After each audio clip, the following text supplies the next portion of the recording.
Hi, and welcome to Tween Project this month, Salt Dough Hearts. All right, as always, we're going to start with what you are provided. You have a bag of 2 cups of flour. We have our 1 cup of salt in the other bag. Our heart cookie cutter, mine is a little guy. Some of you have bigger ones, some of you have smaller ones. And then we have our red and gold mica powders, because you are more than welcome to make a solid color, a blended color, or 2 separate colors. And we will show you how to make 2 separate colors, blended and 1 color, pretty much the same steps. You're just gonna do it once instead of twice. And your ribbon, okay? Now, what you will need is you are going to need 1 cup of water. This has been measured out. This is my water. I would tip it, but I don't want to spill it. You are going to need a skewer or a chopstick of some kind. I'm going to use a pencil because we don't eat these, which is good because that's a lot of salt. A rolling pin, a large bowl, which is my traditional pink bowl. And then if you're going to make 2 doughs, you're going to want a knife or an adult who is willing to separate the dough for you. All right. You're going to need an oven of some kind. And our first step is going to be preheating that oven to 200 degrees. All right. From there, we're going to go straight on into the next step, which is to mix together the dry ingredients. So what I do is I have my bowl, and I take my flour, and I go, just dump it right on in there. I'm gonna take my salt, again, dump it right on in there. And that's our dry ingredients. Now, if you are making 1 singular color or a blended color, you could put your mica powder in now. If you do, it will stain whatever you use to stir the stuff, all right? Just bear that in mind. If you're making dual colors, we're gonna add it in later, but technically speaking, you could add your mica powder now if you're making a singular color. I like to mix with my hands, but I also don't like to get my hands very dirty, so I'm gonna put on a pair of gloves, and we're gonna mix these up.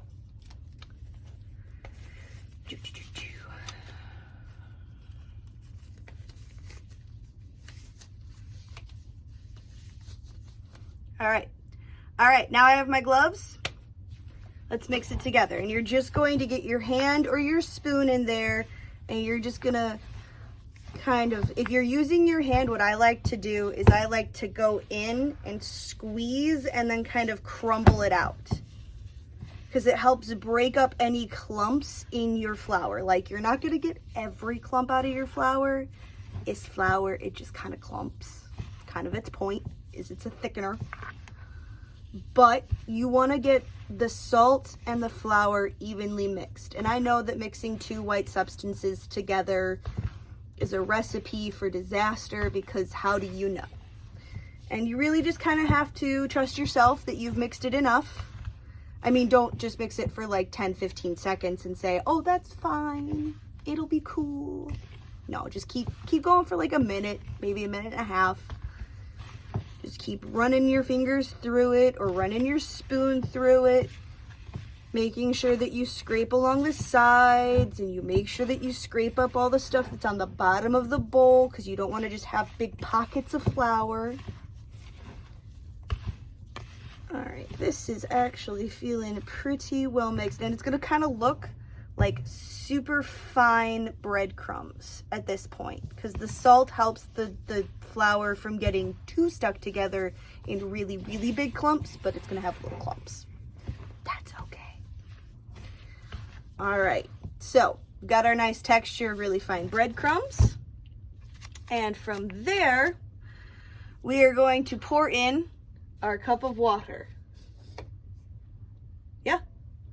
All right, we're gonna pour in our cup of water and just keep mixing it until a dough starts to form.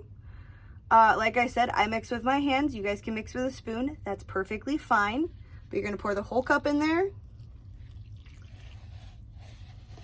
All right. Put that to the side. Then I'm just going to get my hand right all up in there and just start mixing together. And at first, it's going to seem super liquidy. And then it's going to feel super clumpy. But that's okay. We don't mind. We just keep mixing.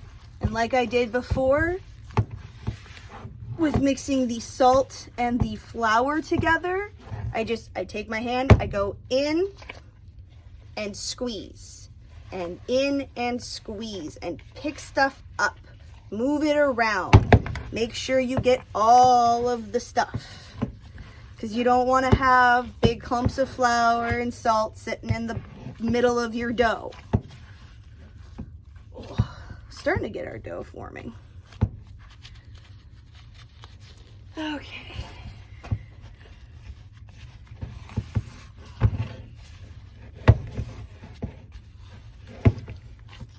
Okay. So really, your dough is going to form when you can kind of gather it all together in the side of the bowl and you don't have a whole bunch left on the sides. You can kind of shake it off, kind of peel it off, because yes, it's going to be sticky, but that's okay. We don't mind. We don't mind sticky.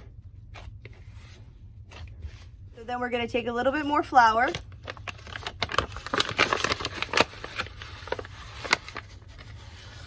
I'm going to take a little bit, we're going to sprinkle it down onto our work surface.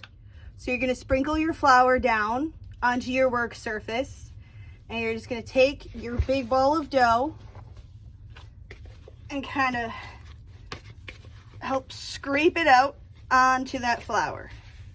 You can go in and make sure that you get any extra little guys that are left in there out and pat them down. All right, so now that we have our dough laid out, I pushed mine down just to get a nice sense of how big it was gonna be. And if you're not comfortable using a knife, you can just kind of guesstimate where the middle part will be. Maybe a little bit more of that side.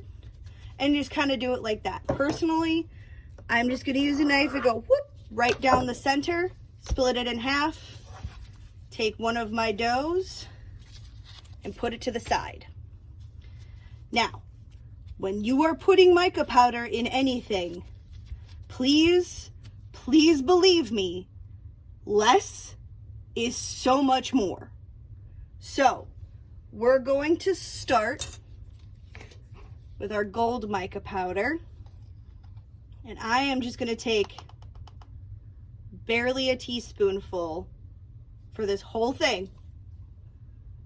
I'm going to put it in the center. I'm going to fold. And I'm going to fold and fold and fold. Okay? So you're going to keep doing that. And then she will find a way out.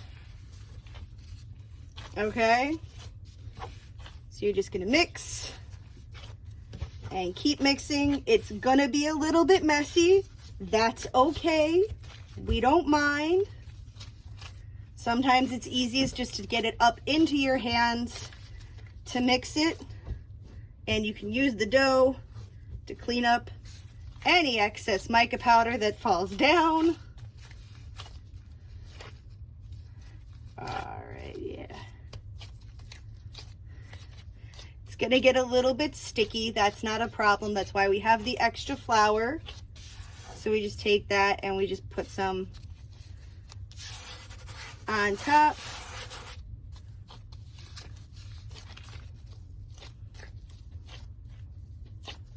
And you're just gonna keep folding it and folding it and folding it until it's nice and evenly mixed. But see, just that 1 teaspoon and we've already got a nice golden brown color to our dough. If you really want to add more, that's fine. I'm not going to shame you. You do you. You express how you want to express with your color. But personally, I always say start with a little bit, because you can always add more, but you can't take away once it's mixed in. Okay, so we're just going to keep folding and folding. And that is, strangely enough, going to be the longest part of your video that you're going to have to watch, but you're going to edit. Strangely enough, that's going to be the longest part of making these, other than baking them at 200 degrees, because we should already have our oven preheated to 200. If not, make sure you go do that right now. All right, and that is a nice enough color for me. It's going to darken up in the oven, and that's fine. We love that. So I'm going to take my other dough and put that there. And then this one, I'm actually just going to start it right here in the bowl. Make my little well in the center. And take my red mica powder. And red is very vibrant. And red comes through pretty fast. So just be aware of that if you're making a red batch or a mixed batch, because sometimes reds can overpower other colors. Okay, come on. Come on. And we'll get it up out of the bowl. There we go. See, just get it in there. It's got this wonderful shine to it. And you're just going to pick it up and keep folding it. And keep folding it.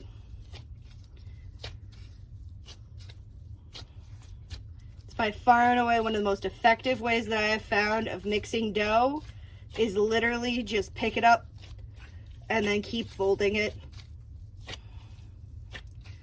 Because as you push down, it'll actually start to push the color into all the other parts that don't have color yet. All right, that's actually a really cute little pink. I'm going to leave it like this. All right.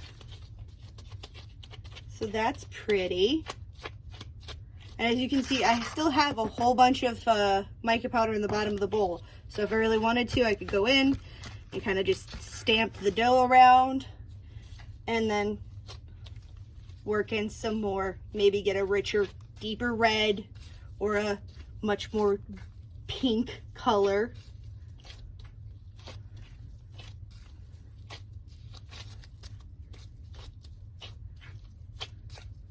Yeah, that's nice. All right. So now we have our really pretty pink. Okay. So next up, we are going to roll them out to about an even thickness of a 1/4 inch. Not everybody is going to have a ruler at home, and not everybody's going to be able to get to a 1/4 inch. So if they're a little wonky, that's fine. Okay, everybody has a little bit of a difference. All right. All right. So after you are finished rolling them out, fairly thin, like there are going to be some rips and stuff that's going to happen. You're going to take your heart cookie cutter and you're just going to go boop.